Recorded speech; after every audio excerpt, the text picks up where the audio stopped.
There's a place within you that is always accessible to you. And in that place, you are already whole. You're already healed. I'm talking about the very fabric of consciousness that lies at the bottom of human existence, of your own humanness. It is the state that includes and embraces all the other states. And about this very aspect of a human life, and this very aspect of consciousness, I want to dive into today, because it's crucial if you want to heal on a somatic level, to get in touch with that state, to not only understand it on a cognitive level, but to have felt it, to really feel this cosmic, non-dual, almost divine embrace of pure human presence. Because I believe that human presence is the medicine. There is an healer that is innate in every human experience, and that healer is a state. That healer is a state that is transcending and including all the human experiences. So like everything that you experience, may it be like difficult emotions, good emotions, or if you're longing for something, if you're missing something, all of this is already included and accepted and witnessed in the state that I'm talking about, in this presence that is embracing and including everything that's happening. So I'm talking about the non-dual master state. This state is hosting your experience, and you can access this state in a very, very short amount of time. And I want to show you how in this video. But before I dive into in the specifics and the practicalities about the master state, let me quickly describe what I really mean. So, like I said, the master state is the host of your emotions. It's the light of your awareness. It's the healing gaze. It's the state where you're, to some degree, detached from your experience, but at the same time, you're deeply connected with your experience. So what am I really talking about? I mean, let's say you're experiencing an overwhelming emotion or a pain that you feel in your body. My question is, and this is the question that is leading into the state that I'm talking about, is how do you relate towards that feeling? And can you allow yourself to take 2 steps back? So instead of being merged with the feeling and with the pain, you can start to witness it. And if that's difficult, can you take 2 steps back even from that difficulty and embrace that? And within that embrace is both the resistance to the original pain, the original emotion, and the emotion itself. So I'm talking about a state that is embracing everything that you experience. Every resistance, every pain, every memory, every joy in your life is embraced, included, is hosted by the state that I'm talking about here. So this is the opposite of overreaction and collapse. Because usually when we leave the state that I'm talking about here, we either overreact, meaning we're getting into a hyperactivation, we get either super afraid, or we get triggered or whatnot, we're being blended with a certain emotion, or we get under-aroused and we're collapsing, we're feeling helpless, we're feeling like we just cannot do it, we cannot witness that. We are being thrown to the ground by an emotion that is meeting us, or by an experience that is meeting us. So instead of being thrown to the ground, we want to be able to establish a witnessing field. We want to establish a relational quality between me and whatever is happening in the here and now. And that relational quality is empty and full at the same time. So when you're experiencing an emotion right now, and even right now as you're listening to me, and even me speaking right now, I can feel the space that my experience is embedded in. I can feel the space in which all the objects, all the thoughts, all the emotions are flowing into. The place, the state, the space in which all experience manifests itself. It's the vessel in which all the emotions are flowing and longing to be held in witnessing presence. And this is the medicine.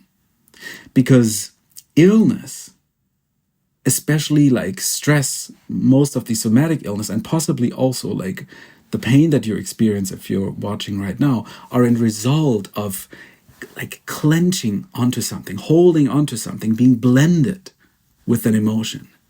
The inability to let go, distance ourselves, and look at what is happening. We're entangled. We're inflated. Something has taken us over. It's like a spirit entered us. We are controlled by our complexes. We are controlled by emotion. Something else is pulling the strings, and we're facing that with helplessness and despair. So we need a choice here. We need a contrast. And that contrast can only be established if we're able to step back from our experience and enter that witnessing place that I just talked about. And that witnessing place is the basis of all relationship. Not only the relationship to others, but also the relationship to ourselves. Because again, it transcends and includes, it embraces all experience. So this state lies at the top of all the other states, all of the emotional states, even like various transpersonal states. If you're blissed out, that bliss is still flowing into the presence. So there's no judgment here. There's nothingness and fullness at the same time. And it's very hard to grasp because you cannot point at it. Because the things that we can point at are are materials that are in that space. It's not the space itself. So this master state that I'm talking about is the teacher of safety. It is what are frightened emotions, what are parts that are in like caves of exile, the inner children that are frightened and are screaming for help. They are listening to that state, they're being in that state, witnessing that teacher, and they learn what safety feels like. Because if we're in that state of presence, nothing needs to change.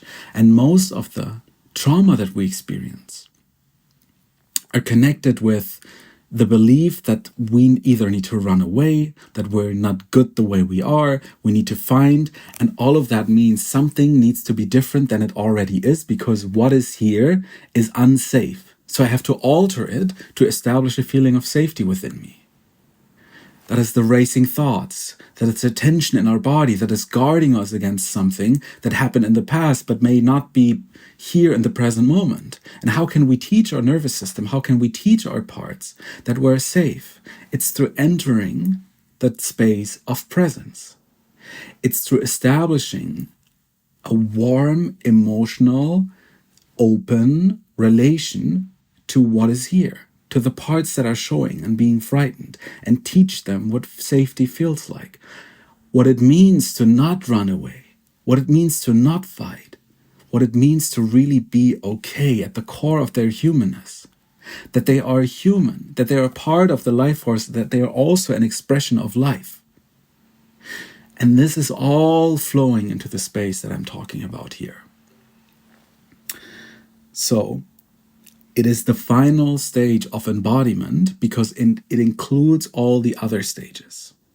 So you can be in your body and you can like experience the various parts of your body and all the subtle and gross energies that are flowing through your body. You can feel your heartbeat, you can feel anger, sadness, you can feel kundalini energy and various like spiritual states within your body. But what I'm talking about here includes and transcends that all.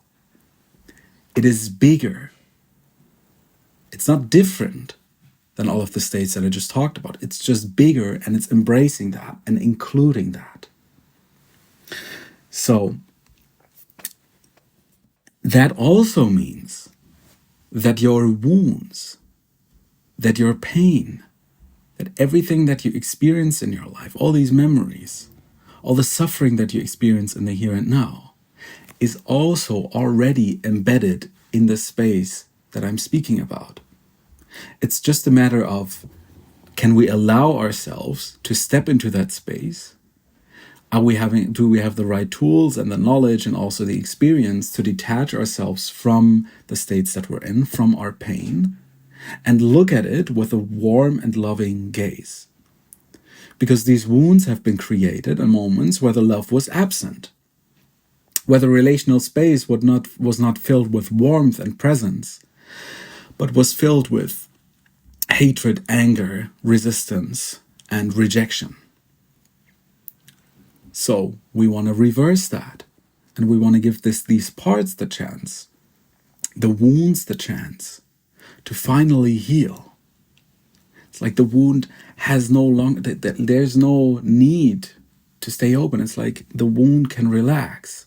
The part can relax. It doesn't need to be like in this hyper vigilant mode of always looking for danger, always looking if something's wrong, either with me, either with you, either with the world. It can just rest and be okay and be at peace. And peace simply means that nothing needs to change.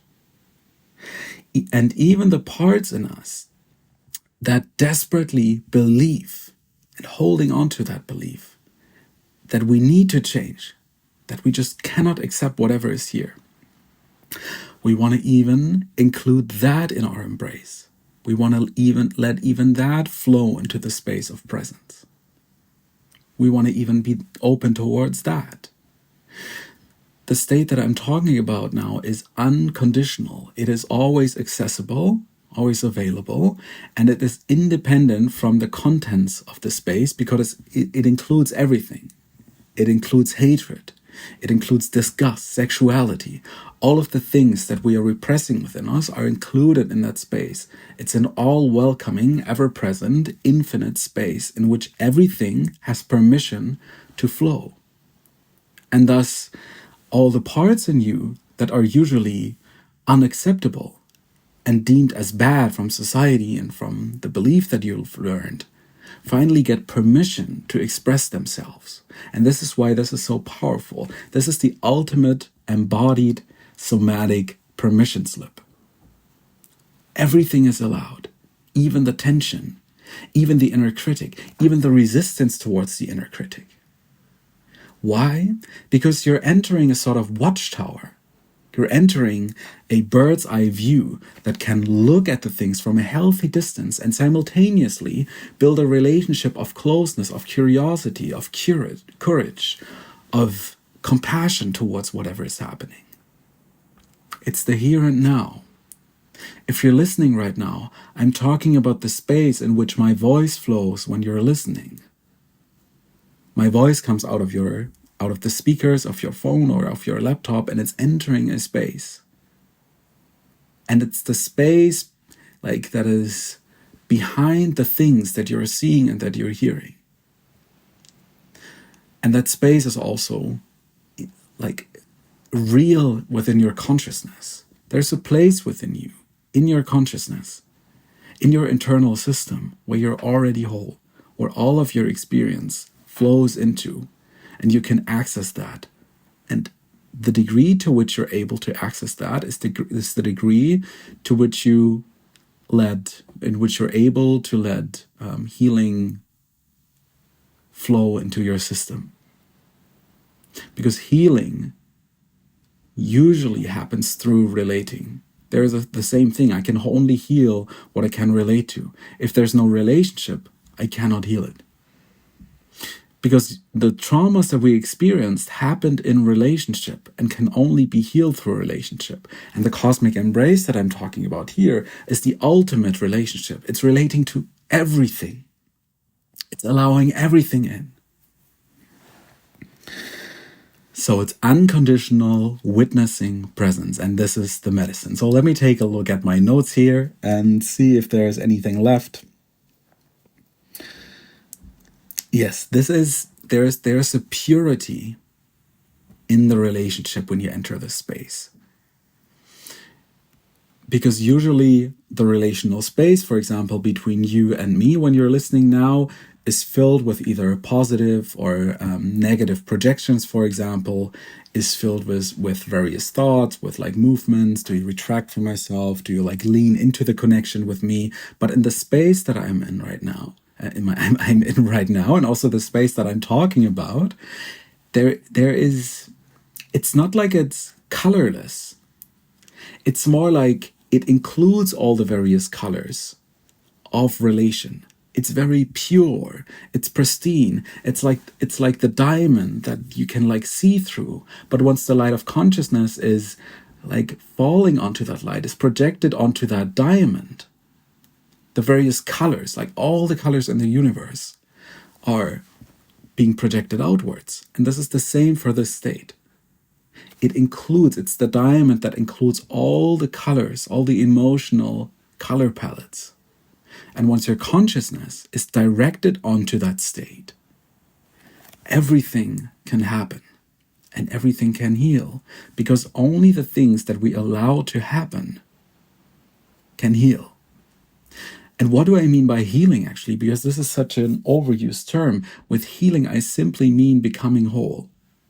When I say that something is not healed, then I don't mean that something is bad and something needs to be fixed. Then I simply mean we have lost the relationship to a part of us that is reaching out its hand, and we're not seeing that it's reaching out its hand. And it's desperate. So again, the state of witnessing that I'm talking about, the state of presence that I'm talking about, includes the hand that is reaching out, notices the hand that is reaching out, and gives us the chance to engage with that part, to take its hand, and to safely lead it home into a place that it probably never experienced before. And I have recorded a meditation for you in which I lead you into that space. And you will see that meditation. You will have access to that meditation in the next video. And I hope to see you there. Until then, I hope you enjoy the master state. I hope you enjoyed this video. If you did, then leave a comment, subscribe to the channel, leave a like, and I'll see you in the next one. Bye-bye.